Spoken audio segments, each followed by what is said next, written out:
নমস্কার, আজকে আমি বানাবো বেগুনের কালঞ্জি। এই জন্য এই যে বেগুন নিয়ে নিয়েছি, লম্বা লম্বা বেগুন, পাতলা পাতলা ধুয়ে পুছে নিয়েছি। এবার একটা সবার প্রথমে মশলা বানাতে হবে। মশলা বানাবো, এর জন্য ধনে চাই।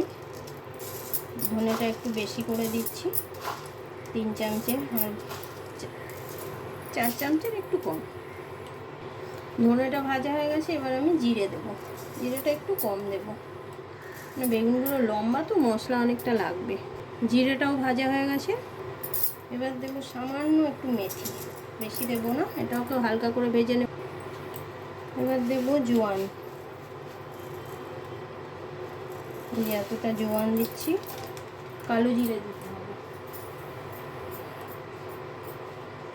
এতটা কালো জিরে, এটা একসাথে ভেজে নিচ্ছি। জোয়ান আর কালো জিরেটাও ভাজা হয়ে গেছে, এবার দেবো মৌরি। মৌরিটা প্যাকেটে পুরোটাই দিয়ে দিলাম। মৌরিটাও ভাজা হয়ে গেছে। যে বাটিতে আমি সব মশলা ভেজে রেখেছি, গোটা জিরে, গোটা ধনে, কালো জিরে, মৌরি, তারপরে জোয়ান, মেথি, এবার ঠান্ডা করে মিক্সিতে পিষে নেব। যে মশলাটা গুঁড়ো করে নিয়ে এসেছি, এবার এর মধ্যে ঢেলে এর মধ্যে আরও কিছু জিনিস মেলাতে হবে। এখন ওর মধ্যে কিছু মশলা মেশাবো।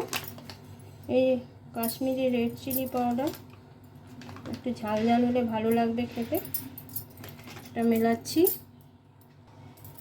আমচুর পাউডার মেলাবো, আমচুর পাউডার বেশ খানিকটা, খাট্টা খাট্টা হবে।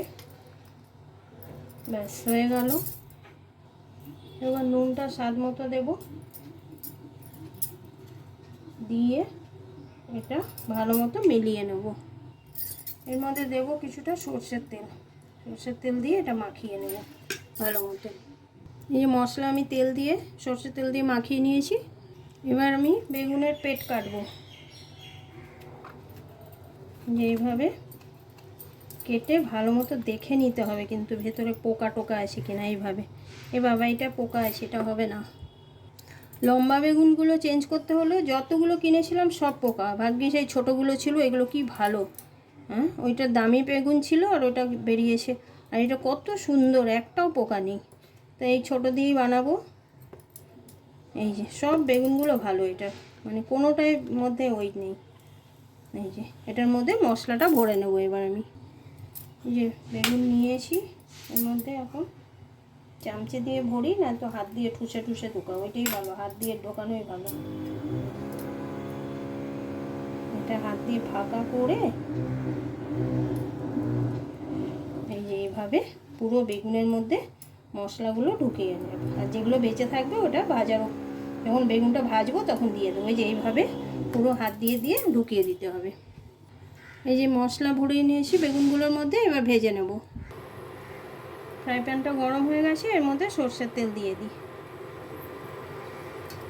সর্ষের তেলটা গরম হয়ে যাক। তেলটা গরম হয়ে গেছে, এর মধ্যে সামান্য একটু নুন দিয়ে দেবো, কারণ আমি বেগুনে তো আলাদা করে নুন মাখাইনি, শুধু মশলাটাই যেটুকুন ছিল।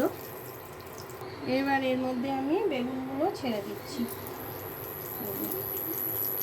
ঢাকা দিয়ে ভালো মতো নরম করে ভাজতে হবে।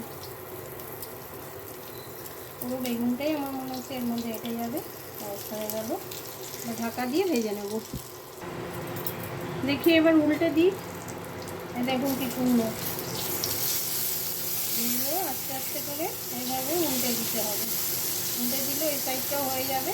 ওই যে আগের বেগুনটা খুব ভালো ছিল, বিচি ছিল না, একটু নরম হয় না ওই বেগুনগুলো, কিন্তু কী করব, আমার কপাল খারাপ। এইভাবে সব পাল্টে দিতে হবে। দেখুন কি সুন্দর লাগছে, আমি আরেকবার উল্টে দিয়েছিলাম, আর একটু হবে।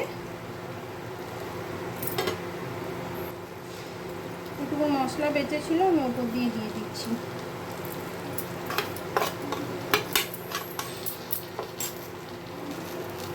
রান্না কমপ্লিট, এবার আমি সার্ভ করে নেব। এই প্লেটটার মধ্যেই করছি, প্লেট মানে ট্রেটার মধ্যে। এটা খেতে দারুণ লাগে, গরম গরম রুটি, পরোটা, তারপরে গরম গরম ভাত, ডাল, আহা। এটা একবার বানিয়ে দেখবেন, খুব সুন্দর লাগে খেতে। বেগুনটা যাতে ভালো হয়, ওই বেগুনটা আমার খুব শখ করে বেগুনটাকে আনলাম, বেগুনটা পোকা, ভাগ্যে সেই বেগুনটা ছিল। ওপর দিয়ে একটু এই তেল মশলাটা দিয়ে দিচ্ছি। এই কমপ্লিট আমার বেগুনের কালঞ্জি। ভিডিওটা ভালো লাগলে একটা লাইক করে দেবেন।